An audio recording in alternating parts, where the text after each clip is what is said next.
আসসালামু আলাইকুম। আশা করি সবাই সুস্থ এবং ভালো আছেন।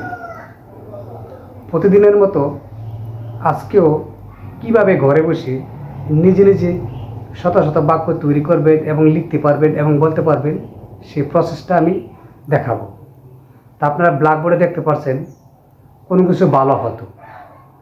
আমরা প্রায় বলে থাকি বা প্রায় লিখে থাকি, আমার 5টা গাড়ি থাকলে ভালো হতো, আমার 10টা বাড়ি থাকলে ভালো হতো, আমার 3টে মোবাইল থাকলে ভালো হতো, আমার একটা আইফোন থাকলে ভালো হতো, আমার একটা গরু ফার্ম থাকলে ভালো হতো। এই যে ভালো হতো, তো এই ধরনের বাক্য আমরা স্ট্রাকচারের মাধ্যমে ফলো করে শত শত বাক্য তৈরি করব। তো এই ধরনের বাক্যে থাকলে আমরা কী ব্যবহার করব? কোনো কিছু ভালো হতো থাকলে আমরা ব্যবহার করবো আই উইশ আই হ্যাড।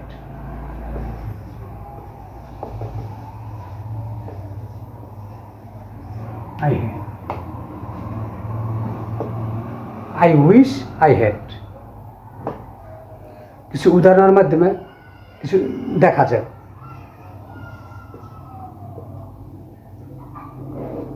আমার 5টা গাড়ি থাকলে ভালো হতো।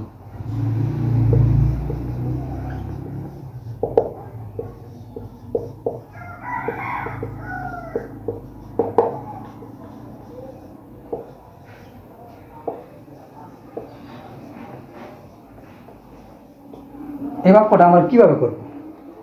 আমরা সবাই জানি সাবজেক্ট, ভার্ব, অবজেক্ট, এটা আমরা সবাই জানি। তাই স্ট্রাকচার ফলো করব। আমরা কি, যদি ভালো হতো থাকে তাহলে আমরা সবসময় ব্যবহার করবো আই উইশ আই হ্যাড। তাখানে কি কি থাকতো? 5টা গাড়ি থাকতো, তা আমরা সাবজেক্ট হিসেবে ব্যবহার করবো কি আই উইশ আই হ্যাড।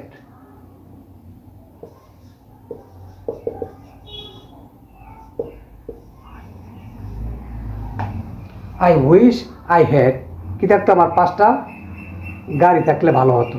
তো কি 5 cars. I wish I had 5 cars. আমার 5টা গাড়ি থাকলে ভালো হতো।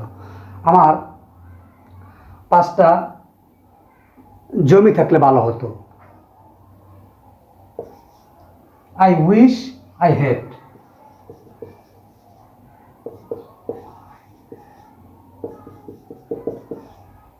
5 ল্যান্ডস। তারপরে I wish I had 5 land. আমার 5টা জমি থাকলে ভালো হতো। আমার 5টা কম্পিউটার থাকলে ভালো হতো।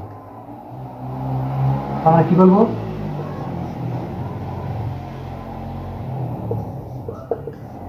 আই উইশ আই হ্যাড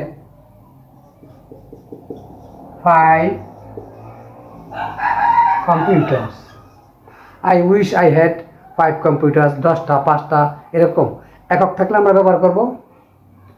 একক থাকলে আমরা এস ব্যবহার করব না। যদি সিঙ্গুলার হয় তাহলে আমরা এস বাদই লিখব।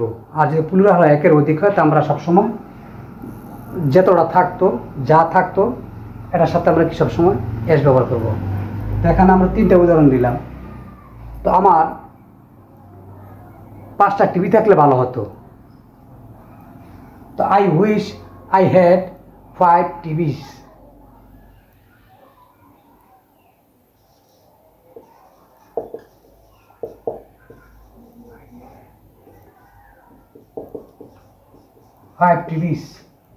মানে আমার 5টা টিভি থাকলে ভালো হতো। এরকমভাবে শত শত বাক্য আপনি নিজে নিজে তৈরি করতে পারবেন। তাই যদি আমার ভিডিওটা ভালো লাগে, এরকম নিত্য নতুন ভিডিও পেতে আমার পেজটাকে ফলো দিয়ে পাশে থাকুন এবং আমার YouTube channel Aryans education subscribe করে রাখুন। কারণ ভিডিও আপলোড করার সাথে সাথে যেন আপনার কাছে শীঘ্রই নোটিফিকেশন চলে যায়।